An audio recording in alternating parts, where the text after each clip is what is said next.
স্বাগতম জনাইছো সকলোকে। আজি আকৌ মই আহিলো আপোনালোকৰ লগত দুইষাৰমান কথা পাতিম বুলি। আজি আকৌ মই আপোনালোকৰ লগত কথা পাতিব বিচাৰিছো ডাইৰেক্ট সেলিং বা নেটৱৰ্ক বিজনেছৰ ওপৰতে। আহক তেতিয়াহ'লে কথাখিনি আৰম্ভ কৰোঁ।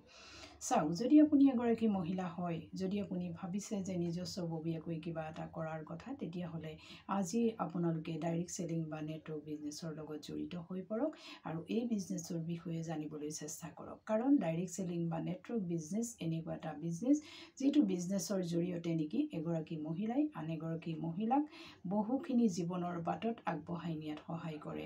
আৰু ডাইৰেক্ট সেলিং বা নেটৱৰ্ক বিজনেছৰ জৰিয়তে এগৰাকী মহিলাই নিজৰ মনত পুহি ৰখা সপোনবোৰ পূৰ কৰিব পাৰে। গতিকে আজি আপোনালোকে ডাইৰেক্ট সেলিং বা নেটৱৰ্ক বিজনেছৰ বিষয়ে জানিবলৈ ইচ্ছা প্ৰকাশ কৰক আৰু নিজৰ লগতে আন 10জনক সহায় কৰক।